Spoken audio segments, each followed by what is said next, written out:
L'élevage des génisses représente un coût important. En moyenne, dans l'Ouest, c'est 1 500 € pour un vélage précoce avec la rémunération du travail. Au Trinetière, c'est plutôt 1 300 €, toujours avec la rémunération du travail, en vélage en moyenne à 25 mois. Nous avons donc une conduite économe en valorisant l'herbe au maximum. Certains éleveurs ne sortent plus leurs génisses en première année d'âge pour différentes raisons, gestion des clôtures, gestion des parcelles. Or, la mise à l'herbe dès la première année est techniquement, économiquement intéressante. Donc pour cela, nous avons fait un essai en comparant deux lots de génisses de 2018 à 2020. Donc deux lots de 15 génisses, de la naissance au vélage, le lot qu'on appelle témoin qui est sorti à l'herbe dès 6 mois d'âge, et le lot essai qui est sorti à 18 mois d'âge au pâturage, une fois la gestation confirmée. Pour cet essai, la phase lactée est identique entre les deux lots. Donc du lait en 6 repas semaine, un sevrage précoce à 8 semaines, elles font en moyenne 83 kg au sevrage. Après ce sevrage, nous sommes sur une ration sèche avec 3 kg de concentré de type VL2,5 et du foin à volonté. Elles font 207 kg à 6 mois en moyenne. Dès 6 mois d'âge, les génisses du lot témoin sont sorties au pâturage début mars.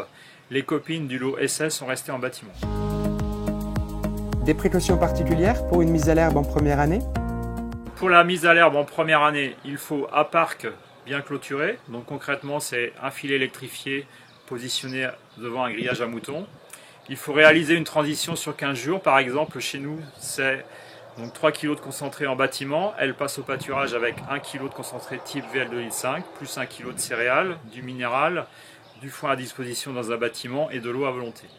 Après cette transition de 15 jours, en croisière pendant toute la période de printemps, elles sont complémentées avec 1 kg de céréales, 50 g de minéral dans une eau gerbagère et elles ont du foin et de l'eau dans un bâtiment. Pourquoi on complémente? Donc, complémenter en première année, c'est important pour assurer une croissance correcte autour de 800 g par jour au pâturage. Et ça nous permet de faire consommer du minéral et d'amadouer nos génisses qui viennent nous voir en les appelant. Et la suite? Donc en deuxième hiver de 14 à 18 mois au moment de la mise à la reproduction, les deux lots ont les mêmes conduites.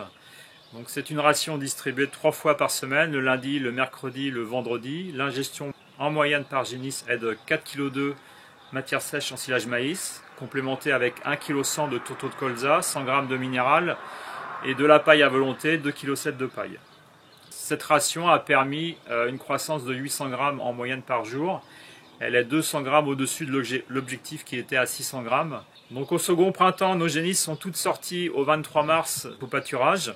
Et donc elles avaient 25 arts de pâture par génisse pendant tout le printemps. Elles ont fait 960 g pour le lot témoin qui était sorti en première année d'herbe contre seulement 620 g pour le lot essai qui a découvert le pâturage.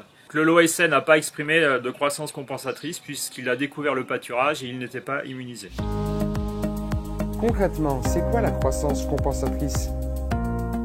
Alors la croissance compensatrice, c'est un gain de poids vif supérieur à la normale après une période de restriction alimentaire.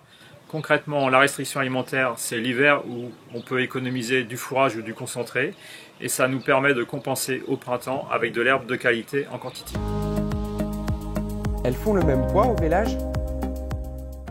Au vélage, nos génisses qui vêlent à 24 mois font 660 kg pour les génisses qui sont sorties à 6 mois d'âge contre 640 kg pour les autres. Elles ont consommé dans les deux cas 4,5 tonnes de matière sèche fourrage et 700 kg de concentré.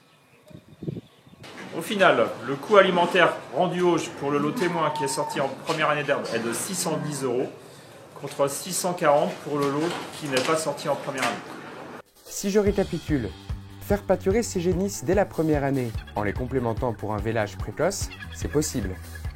Pour la mise à l'herbe en première année, il faut un parc bien clôturé avec un fil électrifié doublé d'un grillage à moutons. Lors de la mise à l'herbe, il faut réaliser une transition de 15 jours minimum en apportant du concentré au champ. Complémenter les génisses au champ permet de les amadouer. Le pâturage permet de bénéficier d'une croissance compensatrice en deuxième année, à condition de les restreindre en hiver et de leur proposer une herbe de qualité en quantité au printemps. En pâturant, je réduis mon coût alimentaire par génisse.